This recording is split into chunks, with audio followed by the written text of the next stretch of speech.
Let's take a look at some formatting that we can do now to the borders of the cells, that is the lines that kind of go around the outside of these different cells, and then also how we can format or change some of the settings for the column widths and the row heights here, and I'll kind of show what I mean by that in just a moment. Let's start with the borders first. There's a couple different things we can do with the borders now as far as color and thickness goes around the various parts of my table here, whether it be all the way around the outside or just the individual cells themselves. A couple different ways to work with these. You can work with them by clicking on the box themselves or highlighting the area that you want to talk or that you want to format, or you can simply click on the lines themselves individually and change them. But in this case, we're going to highlight the whole thing. And the first thing I want to do is I want to change the color. So up here, here where the line controls are, I'm just going to go up here and I'm going to change the color to kind of a dark blue. And again, I'm trying for the purposes of this example here, I'm following the formatting here on the B10 visual that I'm trying to recreate. But again, you can make it your own, and these are pretty generic examples that you can use on any table that you're creating. So I did that first, and now I have that blue. Now the next thing I'm going to do is again, I need to select the area that I want to work with. In this case, I want to go all the way around the outside. But I want to change the thickness. I want to leave these lines on the outside to stand out a little bit. So what I'm going to do is highlight the outside here. And then I got to go into this control here. Now this control is a special control that allows me to select certain lines within the area that I've highlighted. So in this case, because I want to go around the outside and have all that selected, I'm going to click where it says outside edges here. And what I'm going to do is I'm going to change the thickness here from 3px up to 8 and really make that stand out. So if I unselect this now, you can see I have this much broader stroke of line for the border. Okay. Now I'm going to do the same thing, but this time I'm going to select just a line. I'm going to change this line, just this line right here, the border between kind of my headings and my columns and the data. And this time I'm going to go even thicker. I'm going to go and I can actually just type it in if I want. So I'm going to try to go to 14 and really show you what this can do. And I get this really thick line now that I can use here. Okay, so that is changing the borders there. And again, you can kind of mess around with these however you wish. Select the areas you want to work with. Don't forget these controls in here: top edge, bottom edge, so on and so forth. And again, it can be a little complicated, but I think you get the hang of it once you work with it. Now let's go ahead and mess around a little bit, because you'll notice here I want to be able to change my widths of my columns and the heights of some of my rows here.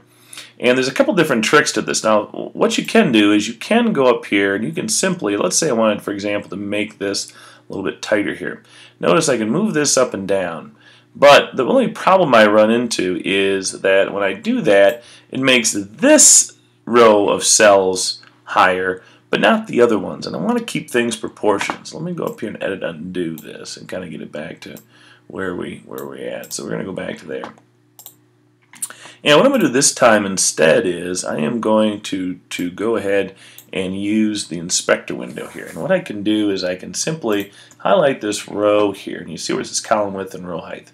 I'm just going to go ahead and change this to be a little bit smaller. But notice now as I do that, everything stays proportionally the same. Now it is getting slightly smaller, the whole table itself, but I can fix that in a second. So I'm going to go a little bit farther, and I want these to be a little bit smaller. So now these are definitely smaller than the rest of the cells.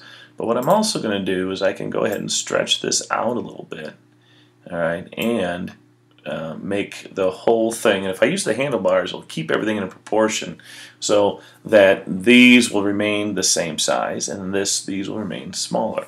So you kind of finagle it a little bit to get it to where you want it to be. Now the other thing I can do here is I want to make this a bit bigger than these, or I should say this column wider than these. Now again, I could do this thing where I can kind of finagle these over this way and that way, but the only problem with that is that, you know, again, we get this situation where this column could be a little bit wider than this column, and we want them to kind of be the same. So what I'm going to do here is I'm going to actually, and okay, bear with me as I do this, I'm going to make this column, okay, wider. I want this one to stand out, because look how I have it in my example here, so how much wider it is than these other ones. So I'm going to go ahead and select this whole column. And notice here it says over here where it says column width, it says 4.62. I'm just going to go ahead and make it, let's just make it 5.5. So I'm going to make it a bit bigger than the other ones. I don't know if I can go all the way to 5. Now I can keep using the arrows, or I'm going to actually go to 5.25. I can use the arrows, or I can simply just type it in. So 5.25 here, hit return. And you notice it makes it bigger. Okay, now the only problem I have is I'm kind of falling off the screen here a little bit. I'm actually going to make it even bigger than. I'm going to make it 5.5 to really make this kind of stand out.